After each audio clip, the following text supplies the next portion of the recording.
பெண்கள் தங்க நகையை அணிய அனுமதிக்கும் இஸ்லாம் ஆண்களை தங்க மோதிரம் கூட அணிய ஏன் அனுமதிப்பதில்லை? அதாவது பெண்கள் தங்க நகை அணிய இஸ்லாம் அனுமதிக்கிறது, ஆண்கள் தங்க நகை அணிய ஏன் அனுமதிப்பதில்லை? இது நல்ல கேள்வி. உண்மையில் அனுமதிக்கல. ஆண்கள் தங்கம் அணியக்கூடாது என்று இஸ்லாம் சொல்லுது. தங்கம் விலை ஒசந்ததுங்கிறதுக்காக இஸ்லாத்துல தடுக்கப்படல. பிளாட்டினம் போட்டுக்கலாம். நீங்க தங்கத்தை விட விலை போனது இருக்க பிளாட்டினத்துல நீங்க போட்டுக்கலாம். தங்கம் என்ற அந்த குறிப்பிட்ட ஒரு மெட்டீரியல் மாத்திரம்தான் ஆண்கள் அணிந்து கொள்ளக்கூடாது என்று நபிகள் நாயகம் அவர்கள் எங்களுக்கு சொல்லி இருக்கிறார்கள். ஏன் என்பதற்கு இப்ப நாங்க வியாழக்கிழமை சாயந்தரம் இந்த கொயிலான் எக்ஸ்பிரஸ்ல வந்தோம் ட்ரெயின்ல.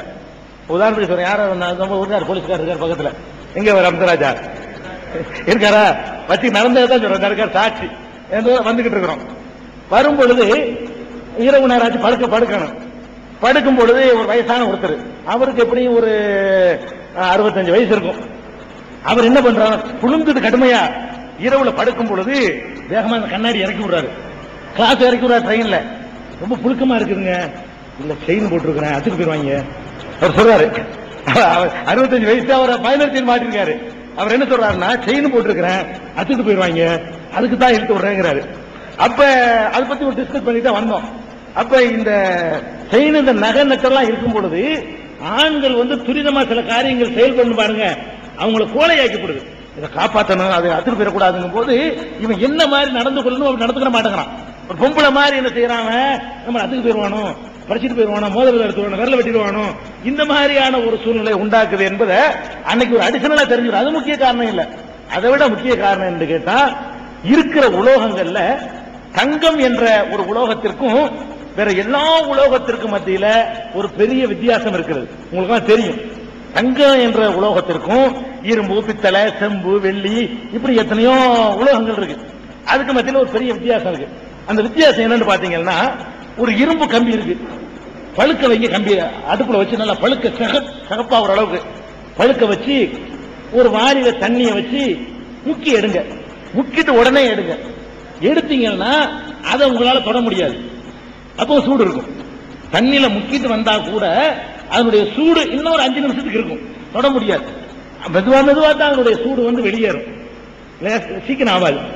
அதே மாதிரி தான் வெங்கலமா இருந்தாலும் பித்தளையா இருந்தாலும் எந்த உலோகமா இருந்தாலும் சரி, அது அந்த சூடை சீக்கிரம் வெளியேற்றாது. தங்கம் இருக்குதுல, நல்லா பழுக்க வச்சு எடுத்து தண்ணில முக்கிட்டு ஜில்லுன்னு இருக்கும். ஒரு செகண்ட்ல, அந்த செகண்ட்லயே தண்ணியோட முக்க வேண்டியல, வெளியே கொஞ்ச நேரத்துல சூடாரி போயிடும். பழுக்க வச்சு நகை செய்யறவர்கள் இருப்பீங்க, உங்களுக்கு தெரியும். நகை செய்யக்கூடியவர்கள் எவ்வளவு சீக்கிரத்துல தங்கம் ஆறுதுங்கிறது உங்களுக்கு தெரியும். பழுக்க வச்சு போட்டியில் உடனே ஆறி போயிடும். அப்ப இந்த தங்கத்தை வைத்து ஆய்வு பண்றான். வெப்பங்களை எடுத்து சீக்கிரம் வெளியேற்றக்கூடிய தன்மை தங்கத்துக்கு இருக்குது. தங்கத்துக்கு என்ன தன்மை இருக்குதான், வெப்பத்தை எடுத்து வெளியேற்றக்கூடிய தன்மை தங்கங்கிற அந்த உலோகத்தில் இருக்குது. ஆண்களை பொறுத்த வரைக்கும் அவர்கள்ட்ட ஆண்மை எப்போதும் அது ஒரு வேகமா இருக்கணும்னு சொன்னா உடம்புல சூடு இருக்கணும். நம்ம கூட கேட்போம், சூடு இருக்கும் அவனுக்கு, சொரணை இருக்கான்னு கேட்போம். சொரணைக்கு முன்னாடி சூடை சேர்த்துக்கிறோம். சூடு இருந்தா தான் அது சரியா வரும். விளங்குதா? இவன் தங்க அந்த மெட்டீரியலை போடும் பொழுது உடம்புல உள்ள அந்த ஹீட்டை எடுத்து வெளிப்படுத்தக்கூடிய நேரத்தில் ஆண்மைக்கு பங்கம் ஏற்படுது, ஆண்மை உணர்வை பாதிக்குது அப்படின்னு சொல்லி இன்றைக்கு ஆராய்ச்சி பண்ணி சொல்றான். தங்கம்ங்கிறது ஆண்கள் தவிர்ப்பது நல்லது.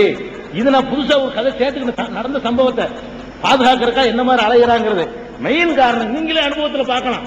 அப்ப பெண்கள் அதை போடும் பொழுது அவர்களுக்கு அந்த குளுமை தான் அவர்களுடைய அழகை கூட்டும். கும்புல உடம்பு ரொம்ப சூடாயிருச்சுன்னு வைங்க, மூஞ்செல்லாம் கருத்து போயிடும். அவர்களுக்கே உள்ள அந்த இயற்கையான கவர்ச்சி குறைஞ்சு போயிடும். அவங்களுக்கு அது தேவை. நகை அணிவது, பெண்கள் தங்க ஆபரணம் அணிவது அவர்களுடைய அழகை மெருகூட்டுவதற்கு அவசியமா இருக்குது. ஆண்களை பொறுத்த வரைக்கும் அவர்களுடைய உடம்பு இந்த உச்சகட்டத்தை அடையக்கூடிய நேரத்துல எல்லாம் அனல் பறக்கும் உடம்புல, ஆம்பளை உடம்புல அந்த அளவுக்கு அவனுக்கு உடம்புல சூடு இருக்கணும். அதை எடுக்கக்கூடிய தன்மை தங்கத்துக்கு இருக்குது என்பது நிரூபிக்கப்பட்ட ஒரு உண்மை. இத நபிகள் நாயகம் காரணம் சொல்லல, அந்த காலத்துல விளங்காது. அந்த காலத்து மக்களுக்கு செய்தியத்தான் சொல்ல முடியுமே தவிர விளங்காது. இந்த சுண்ணத்து பண்றதுக்கு இவ்வளவு தாத்பரியம் சொன்னமே, தாத்பரியத்தை நபிகள் நாயகம் சொல்லல, சுண்ணத்து பண்ணுங்கன்னு தான் சொல்லுவாங்க. அந்த மக்களுக்கு அவ்வளவுதான் புரியும். இந்த தங்க அணிகிறதுக்கு நபிகள் நாயகம் இந்த தாத்பரியம் சொல்லல. ஆம்பளை தவிர்த்துக்கிறங்க, பொம்பளை போடுங்க. அவ்வளவுதான். இன்றைக்கு ஆராய்ச்சி பண்ணி ஆய்வு பண்ணி அதான் நல்லதுன்னு சொல்லி ஒத்துக்கிறாங்க. நல்லதுகளை ஏத்துக்கிற வேண்டியதானே, அதான் காரணம்.